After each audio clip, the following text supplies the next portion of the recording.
ভারতের সাথে বাংলাদেশের আবার বেশ খানিকটা উত্তেজনা তৈরি হয়েছে। এটা দুই দেশের ফরমাল জায়গায় তো হয়েছেই, বাংলাদেশের অভ্যন্তরে নাগরিকদের একটা অংশ এই উত্তেজনার শরিক হয়েছে এবং এটা বোধ করার কারণ আছে, তারা উত্তেজনাটাকে অনেক বেশি বাড়িয়ে তোলার চেষ্টা করছেন। এ ধরনের উত্তেজনা বৃদ্ধি কারোর জন্যই ভালো হয় না, কিন্তু সেই চেষ্টা আছে। এখন আমরা খুঁজতে চেষ্টা করব কেন এটা করছেন কেউ কেউ, বিশেষ করে যখন আগামী 25 তারিখ জনাব তারেক রহমান দেশে আসছেন, সেই সময়টাকে সামনে রেখে আর অল্প কয়েকটা দিন আছে। এই অস্থিরতা তৈরির কোনো সম্পর্ক আছে কিনা সেটা খতিয়ে দেখা দরকার বলে মনে করি। গতকালের ঘটনা আমরা যদি একটু দেখি, সেটা হচ্ছে গতকাল বাংলাদেশের হাই কমিশনারকে ডেকেছিল ভারত। বাংলাদেশের ভেতরেও ঘটনা ঘটেছে, সেটাই আসবো। বাংলাদেশের হাই কমিশনারকে ডাকা হয়েছে, এটা আসলে এক ধরনের প্রতিক্রিয়া। এর আগে ভারতের হাই কমিশনারকে বাংলাদেশ ডেকেছিল। সেই হাই কমিশনার ডাকার ক্ষেত্রে কি হয়েছে সেটা নিয়ে গতকাল কথা বলেছি। বাংলাদেশের হাই কমিশনারকে ডেকে খুব কম সময়ের মধ্যে তলব করা হয়েছে, এটা একটু মনে রাখা দরকার। খুবই কম সময়ের মধ্যে। আমি পত্রিকায় দেখলাম যে বাংলাদেশের হাই কমিশনার ভারতের হাই কমিশনারকে একদিন আগে জানিয়েছে আসার সময় দিয়ে, আর বাংলাদেশের হাই কমিশনারকে 1.5 ঘন্টার মতো সময় দিয়ে সামন করা হয়েছে। তিনি গেছেন। যাওয়ার পর মূলত তারা তাদের হাই কমিশন এবং তাদের কর্মকর্তাদের নিরাপত্তা নিয়ে আলাপ তুলেছেন এবং তারা বলতে চেষ্টা করেছেন যে একটা জঙ্গি বা উগ্রবাদী গ্রুপ, এই ধরনের একটা কথা বলে তারা বলেছেন তাদের হাই কমিশন ঘেরাওয়ের কথা বলেছে। কিছু চরমপন্থী গোষ্ঠী স্পেসিফিকলি এটা বলেছেন।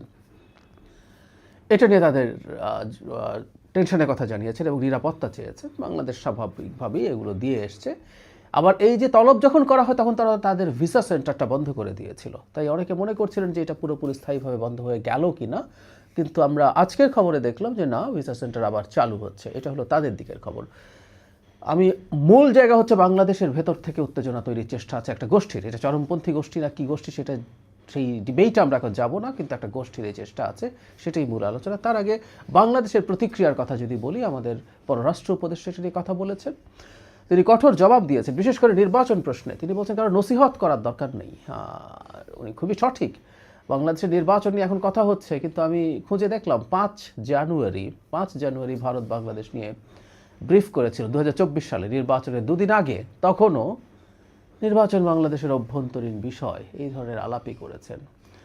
যাই হোক, আমাদের পররাষ্ট্র উপদেষ্টা সঠিকভাবে তার জবাব দিয়েছেন। কারণ বাংলাদেশ হাইকমিশনারকে তলব করে যে কয়েকটা কথা বলেছিল যে শেখ হাসিনা যেন ওখানে বসে বাংলাদেশে অস্থিরতা তৈরির চেষ্টা না করেন, শেখ হাসিনা এবং আসাদুজ্জামান খান কামাল কনভিক্টেড আসামি, তাদেরকে ফেরত দেওয়া হোক, এবং আমাদের ওসমান হাদিকে গুলি করেছেন যেসব সন্ত্রাসী, তারা যদি ভারতে চলে যায় তাদেরকে যেন ফেরত দেওয়া হয়। খুবই যৌক্তিক দাবি, কিন্তু ভারত অত্যন্ত স্ট্রংলি রিয়্যাক্ট করেছিলেন। That was too much. So এটা রাষ্ট্রীয় পর্যায়ে এটা চলছে। এটাও আমি মনে করি অবনতি। একটা সময় কিছুটা উন্নতির দিকে গিয়েছিল, সেই পরিস্থিতিটা আস্তে আস্তে অবনতির দিকে যাচ্ছে। এটা কাম্য না। দুই দেশই একটা ওয়ার্কিং রিলেশনে আস্তে আস্তে ঢোকা দরকার বলে মনে করি। কিন্তু যে কথাটা বলছিলাম, এই অবনতির পেছনে দেশের ভেতরে কিছু মানুষের অবদান আছে। তারা পরিকল্পিতভাবে একটা অস্থিরতা সৃষ্টি চাইছেন বলে ধারণা করা যেতে পারে, এবং এটা করার মাধ্যমে অনেক ক্ষেত্রে আমরা বলবো তারা ভারতেরও পারপাস সার্ভ করছেন। অনেক সময় খুবই ভারত বিরোধিতা দেখতে মনে হয়, কিন্তু সেটা ভারতের পারপাস সার্ভ করার মতোও হতে পারে। আমি একটু আসি। যারা হাসরাত আবদুল্লাহর বক্তব্য নিয়ে আমরা কথা বলেছি, যিনি 7 সিস্টার্স ভেঙে দিতে চান, কিন্তু কথাটা রয়েই গেল। গতকাল জুলাই ঐক্য বা এরকম নামে, জুলাই মঞ্চ, জুলাই জুড়ে দিলেই একসময় আওয়ামী লীগ যেমন মুক্তিযুদ্ধ জুড়ে দিত, ঠিক একই প্রবণতা আমরা দেখছি। এটা জুড়ে দিয়েই যে কোনো কিছু করার লাইসেন্স পাওয়া যাবে বলে মনে করছে কেউ কেউ। আমি দুঃখিত, কারো খারাপ লাগলেও কথাগুলো বলে ফেলা দরকার। এখন একই রকম ধান্দাবাজি শুরু হচ্ছে, এটা খেয়াল রাখবো। যাই হোক, ওই সংগঠনটা ভারতীয় হাইকমিশন ঘেরাওয়ের আহ্বান জানিয়েছিল। প্রথম কথাটা হচ্ছে, ভারতীয় হাইকমিশন বা কোনো হাইকমিশন ঘেরাওয়ের আহ্বান কি খুব খারাপ কিছু? আমাদের মনে রাখতে হবে এই ধরনের কাজ আগেও হয়েছে, কখনো কখনো হয়। এটা খুব গর্হিত কিছু না, কিন্তু এই উত্তেজনাকর পরিস্থিতিতে এই ধরনের একটা কর্মসূচি সঠিক ছিল বলে আমি মনে করি না। যাই হোক, সেটা ডাকা হলো, পুলিশ থামিয়ে দিল বাড্ডা এলাকাতে। সেখানে বক্তব্য দেখলাম অত্যন্ত কুরুচিপূর্ণ, অত্যন্ত আক্রমণাত্মক বক্তব্য। আমাদের পরিচিত অনেক মানুষ বক্তব্য দিয়েছেন। আবারও সেই 7 সিস্টার্স আলাদা করে দিতে হবে, এবং খুবই কদর্য কুৎসিত ভাষায়। এই কুৎসিত ভাষার ব্যবহার নিয়ে আবার অনেকে যুক্তি দিতে চান, সেই তর্কেও ঢুকছি না। আমি এটা ডিনাউন্স করি, এই ধরনের ভাষা। এমনকি এবার গেলাম না, পরের বার দূতাবাসে ঢুকে যাব, এই ধরনের বক্তব্য মন্তব্য এসেছে তাদের বক্তব্য থেকে, তাদের কথা থেকে। ফলে যে কথাটা বলতে চাইছিলাম, ভারতের সাথে একটা অস্থির পরিস্থিতি তৈরির চেষ্টা আছে এবং সেটা নিয়ে ভেতরে খানিকটা হলেও যেন গোলযোগ লেগে যায়। খেয়াল করতে হবে, ভারত বাংলাদেশে অত্যন্ত সেন্সিটিভ একটা ইস্যু। ভারত নিয়ে যারা কথা বলতে চান, যারা কথা বলেন, ভারতের বিরুদ্ধে বলেন, তাদেরকে জনগণ খুব পজিটিভলি দেখেন। এখন এই ধরনের অ্যানার্কি তৈরির যদি চেষ্টা হয় এবং সেটা থামানোর জন্য যদি পুলিশকে বল প্রয়োগ করতে হয় এবং সেটা যদি কোনো রকম কোনো ক্যাজুয়ালিটি করে, তাহলে কিন্তু সেটা নিয়ে বিরাট রাজনীতি হওয়ার সুযোগ আছে এবং একটা অস্থিরতা তৈরির সুযোগ আছে, নিশ্চিতভাবেই আছে। ফলে আমরা এই কাজ, এই প্রবণতাকে আমরা ওভাবেই পড়তে চাই, এভাবেই পড়তে চাই। ভারতের বিরুদ্ধে আমাদের যৌক্তিক ক্ষোভ, রাগ আছে, অনেক ক্ষেত্রে ঘৃণাও আছে, কিন্তু আমরা কীভাবে প্রতিক্রিয়া দেখাবো সেটা আমাদের মাথায় রাখা দরকার। অত্যন্ত উগ্রভাবে মিলিট্যান্ট ওয়েতে ভারতের প্রতি, ভারতের বিরুদ্ধচারণ করে, ভারতের বিশেষ করে টেরিটোরিয়াল ইন্টিগ্রিটি সেটাকে নস্যাৎ করব, সেটা ধ্বংস করব, সেই কথা বলা কোনোভাবেই উচিত না।